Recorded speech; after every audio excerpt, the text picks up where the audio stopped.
Drugs బాట పట్టిన software ఉద్యోగులు, పోస్ట్ గ్రాడ్యుయేట్ టీచర్లుగా హిందీ టీచర్ల ఆందోళన. ఇంగ్లీష్ పై అవగాహన లేకుంటే అవకాశాలు దక్కకపోవచ్చు అంటూ AP high court comment.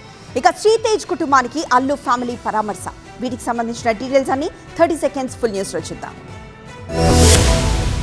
Hayath Nagar లో ఐటీ ఉద్యోగుల పేరుతో నడుస్తున్న డ్రగ్స్ దందాను ఎక్సైజ్ స్టేట్ టాస్క్ ఫోర్స్ బృందం బట్టబయలు చేసింది. ఈ కేసులో 3 సాఫ్ట్వేర్ ఉద్యోగులను అరెస్ట్ చేసి 7.44 గ్రాముల ఎండిఎంఏ డ్రగ్ ను స్వాధీనం చేసుకున్నారు. ఉద్యోగం కోల్పోయిన అంజద్ అనే సాఫ్ట్వేర్ ఉద్యోగి డ్రగ్స్ వ్యాపారంలోకి దిగినట్టుగా పోలీసులు తెలిపారు. బెంగళూరు నుంచి డ్రగ్స్ తెప్పించేందుకు హేమంత్ అనే మరో ఐటీ ఉద్యోగి పెట్టుబడి పెట్టగా వాటిని హరీష్ అనే వ్యక్తి కొనుగోలు చేసేందుకు ముందుకొచ్చిన సమయంలో టాస్క్ ఫోర్స్ బృందం పట్టుకుంది.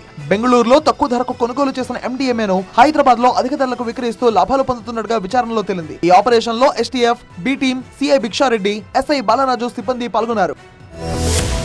ట్రైన్డ్ గ్రాడ్యుయేట్ టీచర్స్ గా ఉన్న తమను పోస్ట్ గ్రాడ్యుయేట్ టీచర్లుగా అప్గ్రేడ్ చేయాలని Telangana minority residential educational institutions Hindi టీచర్లు ప్రభుత్వాన్ని డిమాండ్ చేశారు. 2018లో టీఎస్పీఎస్సీ ద్వారా తామంతా వీజీటీలుగా రిక్రూట్ అయ్యామన్నారు. రెసిడెన్షియల్ స్కూల్లో టీజీటీలు 5 నుంచి 7వ తరగతి వరకు, పీజీటీలు 8 నుంచి 10వ తరగతి వరకు బోధిస్తారు. 6 నుంచి 10వ తరగతి వరకు ఒక్క హిందీ టీచర్ మాత్రమే బోధిస్తున్నారన్నారు. 5 ఏళ్లుగా 100% ఉత్తీర్ణం ఇస్తున్నాం, అయినా అధికారులు తమ కష్టాన్ని గుర్తించడం లేదన్నారు. తమను అప్గ్రేడ్ చేయాలంటూ నాంపల్లిలో ఎడ్యుకేషనల్ ఇన్స్టిట్యూషన్ సెక్రటరీని కలిసి వినతి పత్రం అందజేశారు టీచర్స్. ప్రభుత్వ పాఠశాలలో తెలుగుతో పాటు ఆంగ్ల మాధ్యమంలో విద్యాబోధన ఉండడం తప్పు కాదని ఏపీ హైకోర్టు అభిప్రాయపడింది. పిల్లలను ప్రధాన స్రవంతిలోకి తీసుకురావడానికి ప్రభుత్వం ప్రయత్నిస్తుందని అభిప్రాయపడింది. ఇంగ్లీష్ పై అవగాహన లేకుంటే అవకాశాలు దక్కకపోవచ్చు, ఇది ఎవరూ కాదనలేని వాస్తవం అంటూ కోర్టు కమెంట్ చేసింది. నచ్చిన భాషలో చదువుకునే అవకాశం విద్యార్థులకు ఉందని తెలిపింది. అన్ని ప్రభుత్వ పాఠశాలల్లో ఇంగ్లీష్ మీడియం తప్పనిసరి చేయడం రాజ్యాంగ విరుద్ధమైందంటూ ప్రకటించాలని కోరుతూ దాఖలైన పిటిషన్ పై విచారణ సందర్భంగా ఈ వ్యాఖ్యలు చేసింది. పిటిషనర్, విద్యాశాఖ ఇరు వర్గాల వాదనలను పరిగణలోకి తీసుకున్న కోర్టు బిల్లును కొట్టివేసింది.